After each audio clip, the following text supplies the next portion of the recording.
trash. It's definitively useless to at least someone, the person who threw it away. But it also is useful in the way that it can tell us a lot about those who left it and those who cleaned it up. And it's this part of the January 6th insurrection story that I've been curious about. Who cleaned up after the rioters on January 6th? Who really picked up the pieces? So a few weeks ago, I started making calls. Thank you for contacting the Department of Public Works.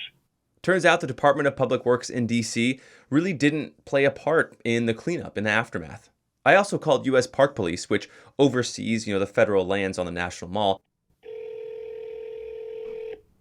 And they said they didn't have anything to do with the cleanup either. And U.S. Capitol Police, they said they really focused on the cleanup inside the U.S. Capitol, which was ransacked, and in the grounds immediately around the complex. But as far as the question of who cleaned up after the rioters who started at the ellipse at the White House and trotted down Pennsylvania Avenue to the U.S. Capitol, who cleaned up all of that mess? That question led me to this guy. Testing 1 2, testing 1 2. That's David Smith, veteran and founder of Continue to Serve. So who is David Smith, and why did he decide to clean up after the January 6th rioters? Welcome to the DMV Download Podcast. I'm your host, Luke Garrett, and this week we're going to focus in on this moment of the January 6th insurrection, when local citizens banded together to clean up after rioters came in from out of town to riot at the U.S. Capitol. And joining me now to talk about this is David Smith, founder of Continue to Serve and a Navy veteran who really gathered hundreds to clean up on January 10th in the days following the insurrection. David, thanks so much for being here. Thank you so much for having me. Before we get to the cleanup of January 6th, where were you on that day? Where were you when the insurrection was happening? I was down there. I was watching it. I lived in DC. That was my town. It still is. And out of all the places I've lived, I've moved a lot. I love DC.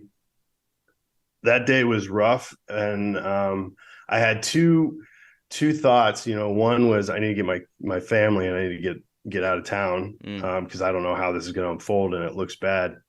But the other part of me was it was kind of like a car crash you just can't look away from. I wanted to be there. I wanted to see it. I felt, I don't know. I had to be there. And so, we were down there. We actually, myself and another colleague for Continue to Serve, it was a really cold day. So we took some hand warmers and some snacks and we were actually handing those out to the homeless.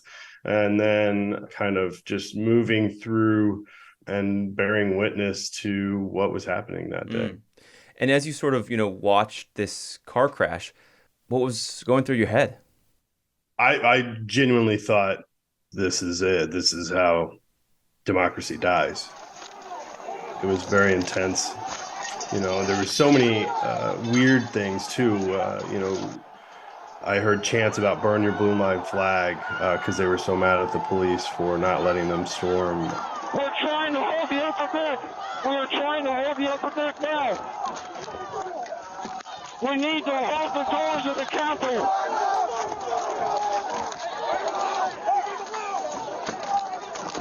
I need police support. Obviously I saw the gallows. I actually, like so many others, I didn't realize it at the time, but I took photo, in framing the Capitol building with the gallows because I was just so shocked to see that right in front of the Capitol building. And then to hear people hang pence and knowing that there is a gallows out there, and I have Marine buddies of mine that were, that don't live anywhere near DC that were like, oh, well, that thing wouldn't have held anyone anyways. And it was like, I don't think you understand the gravity or the point of what all this means. There's people with signs saying, bring guillotines back. It was just like, it was crazy. Yeah. And so, yeah, it was just a very intense day and it just felt like we were watching it all fall apart. And so in the days after, what kind of inspired you and Continue to Serve the organization to kind of come back to that scene of, again, that car crash, the insurrection? The colleague that I was out there with, we were walking around. We actually ended up staying out there a little bit past curfew. And we kept noticing all these white nationalist or fascist organization stickers all over the place, on street signs, on company business doors, on just everywhere. He was like scraping them off with a pocket knife he had. And, I told him, I was like, look, like I'm a little nervous. Like the police are around. We should probably go ahead and get out of here. But I promise you, we'll come back. We'll get a group of people together. We'll come back through here and we'll clean all this up. And the next day we start planning that. And, it just, social media being what it is, one of my colleagues thought to reach out to a couple of larger Instagram platforms in the DC area. Once it got posted to that, it just took off like wildfire. And where we thought we might have 15 or 20 people show up for a cleanup, we ended up having over 350, almost 400 people show up. Wow. And it was just, it was shocking. What did you literally find? I think this idea of what people leave behind, the trash they leave behind, kind of can tell you about who these people were. What were the items and what did they tell you?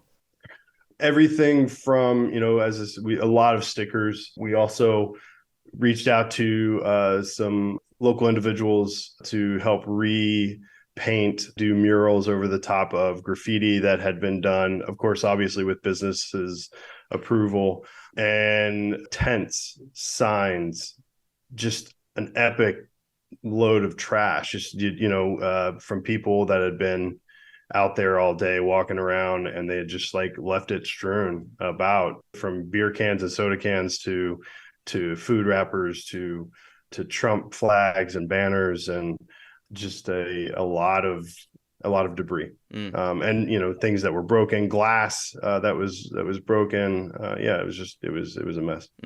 And I feel like we've all been in that spot where we've had to clean up someone else's mess.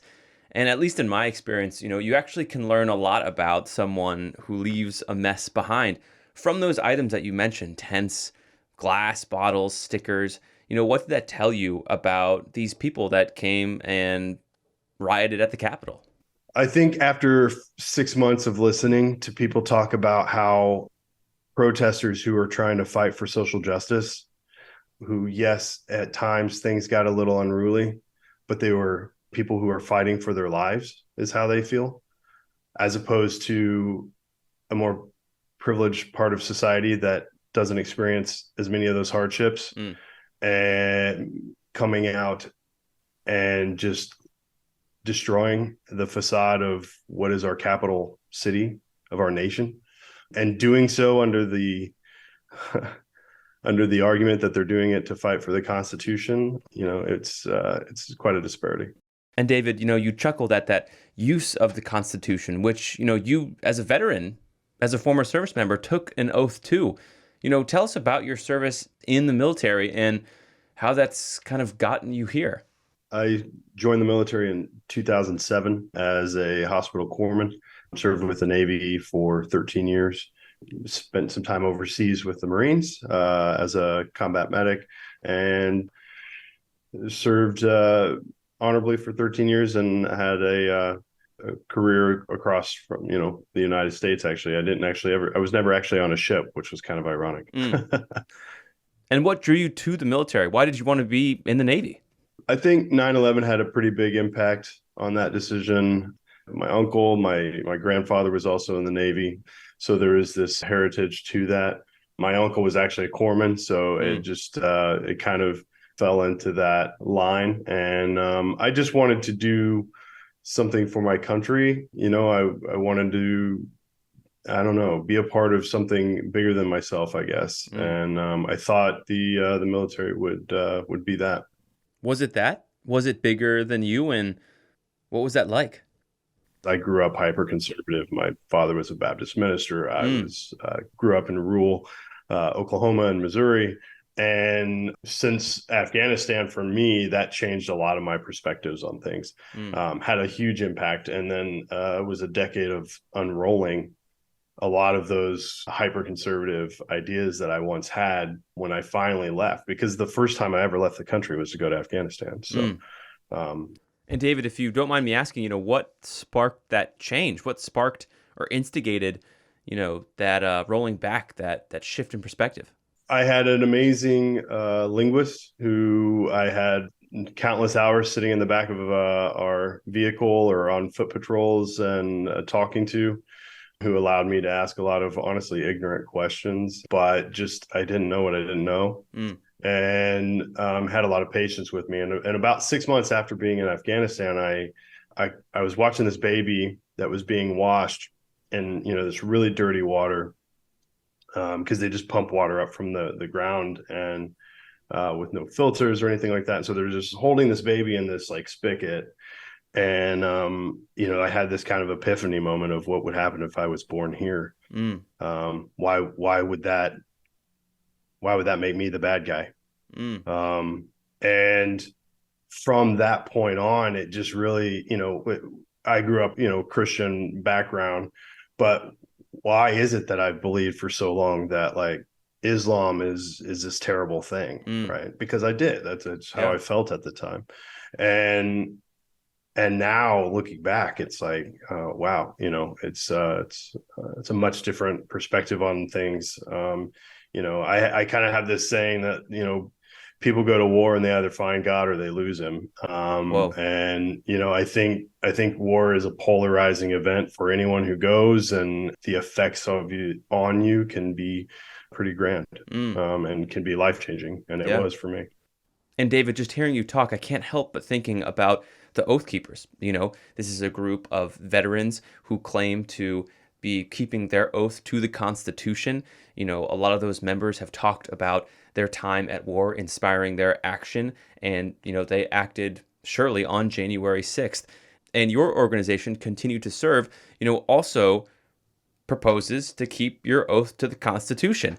But these two organizations couldn't be more different, and especially on January 6th. How do you square these similar oaths, these similar missions, but disparate realities? No, absolutely. I think this is the crux of what our mission has become. We're trying to do our best to educate and empower and engage with individuals to understand our perspective on this. I can tell you with absolute certainty, had Rafiq not been my linguist, had I not had that time with him to see outside of my own circle on that deployment, I could have easily have been one of those people on JS6, storming the Capitol building, because of how I was raised.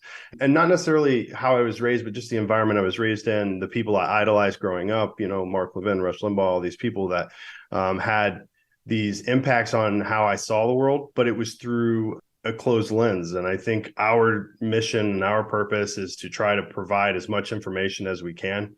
It's not our job to change anyone's mind.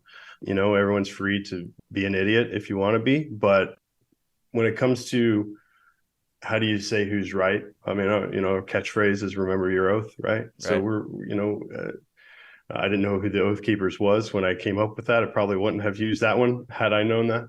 But I just think all of this comes back to ignorance. And I just think it's really important for us to try and get as much information out there as possible, because that's what Rafiq did for me. It just simply provide me a little bit of perspective from outside of my own world. And I think a lot of these people that believe the way they do are stuck inside of these echo chambers.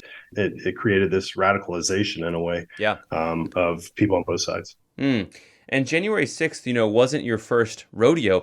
Continue to Serve, your organization, started actually in 2020 during the Black Lives Matter protests. Take us back to that moment. Sure, yeah. So on June 1st, 2020 is when President Trump stood in the Lafayette Square, which is now known as Black Lives Matter Plaza, in front of the church there.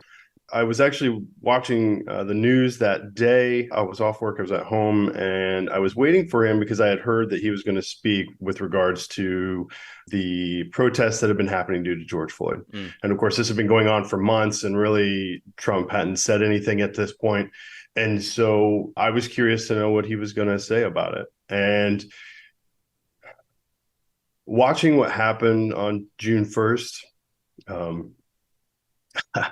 watching reporters, get hit with batons, watching citizens expressing their First Amendment rights to protest, watching them get gassed, beat, pepper sprayed.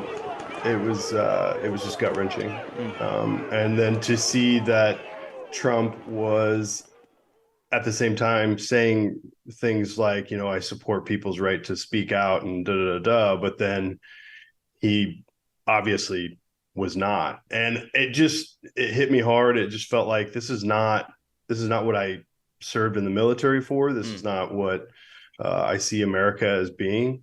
Essentially, the next day, a gentleman that I deployed with to Afghanistan happened to be going to school in DC, and he, sent me a text and was just like, I don't know what to do, man, but we got to do something. And I was like, all right, well, I don't know what to do either. I've never done this before. He was like, well, I got some cardboard and some Sharpies, so let's go. And so that was literally the birth of Continue to Serve. We just wrote Vets for BLM on the signs, right? Because we wanted to, we just wanted to amplify this issue using a veteran perspective, using a veteran voice, and trying to show that even if we didn't fully understand at that time what was happening or why it was happening, we wanted people to know that they had veteran support, and especially after January 6th. Right. And so when you first started this, after June 1st, were you surprised by how many other veterans kind of stepped up and became a part of it? Yeah, no, all of it was going in blind. I had never protested before. I had never been affiliated with any activism or anything like that. And so, yeah, I mean, I really was. Essentially what happened was I hopped on the Washington, D.C. subreddit, and I made a post about kind of in a way, I guess, a call to arms of like, I don't care what your perspective is on Black Lives Matter. I want all veterans and all, any military that served, that took that oath when we were in MEPS, that Americans have the right to speak, and they have the right to speak up. That's what our oath is to the Constitution. Right. And so, I mean, the post started to blow up. I, of course, was still technically in the military at the time. Oh, really? So I was very nervous. I actually ended up taking the post down because it was getting a lot of upvotes, and I was concerned that somehow it might be linked back to me, and so then so I was like, I need to put this post back up, but how can I do that? And so Continue to Serve, I did a quick Google search. I did a quick website search. I couldn't find anything. I was like, it sounds great. Right. And boom, there it was. Wow. And so, yeah, so we had, a handful of veterans just show up out of nowhere. And then from that point on, at least every weekend, if not throughout the week, we were at different events. We were involved in a number of either protests or direct action or local aid for various organizations. And so more and more veterans just kept coming out. Right. And it was totally shocking. Wow. To me. I wasn't for sure how it would be perceived. Yeah. And I genuinely believe that the progressive veteran is probably the best kept secret in the military. Right. So because they came out of the woodwork, it sounds. Yes. Yeah. I mean, I think the biggest thing that I have heard in the past 2 years from people sending us messages, people sending us support, is I didn't know there were other veterans that thought the same way I did. Right. And I mean, just talking about these two dates, June 1st, 2020 to January 6th, 2021. I mean, that span of time, the pandemic was raging. There was unrest, as we've been talking about. It was kind of a hopeless time, There's a lot of change happening, but things were pretty bleak. Now 2 years out from January 6th, now 3 years out from, the murder of George Floyd. Are you hopeful about the future? I think we have a lot of work to do. I think what was frustrating is when, and of course this is just me speaking as an individual voter, not as the organization, but when they announced that Biden was elected president officially, we were actually at an event downtown, and I mean the streets just flooded with people and celebration. And so we were all happy that Biden had been elected and Trump hadn't. Yet none of those people were there for the past 6 months. No one was engaging. No one was out there. I remember in December when we were at the Supreme Court during one of the MAGA rallies, there was literally about 60 protesters that were standing against a crowd of at least 10,000, wow. Yeah. MAGA supporters. And so I think we need more engagement. I think we need more people to understand that if we don't keep holding our government accountable, they're just not going to drive they're not going to resolve these issues. And so I think we have a lot of work to do to try to, I know not everyone has time or the ability to go out and protest and do those things, but I think we can create an environment where more people are willing to challenge the status quo, trying to have these harder conversations through education to kind of create an environment where we can find change. I do think things are more hopeful than they were that day, for sure. Right. I think why January 10th and the cleanup happened and so many people came out is people were just looking for something to be hopeful about. They wanted to get out there and feel better about their country than what we had just represented.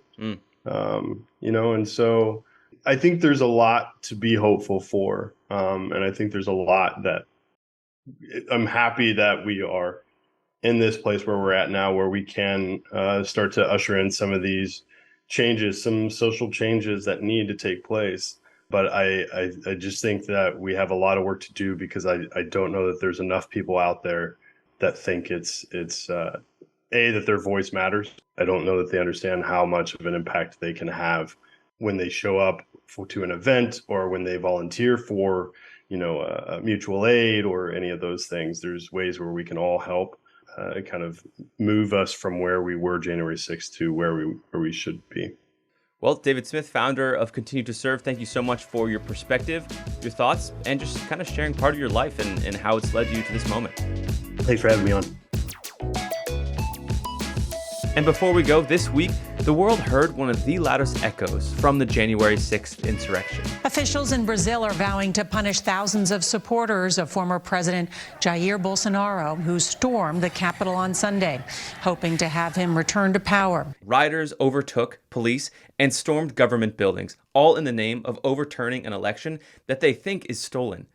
Jair Bolsonaro was their candidate, and he lost. But before doing so, he sowed doubt over the legitimacy of this selection. Sound familiar?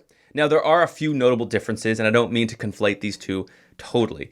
What happened in Brazil happened after the election was certified, unlike the January 6th insurrection.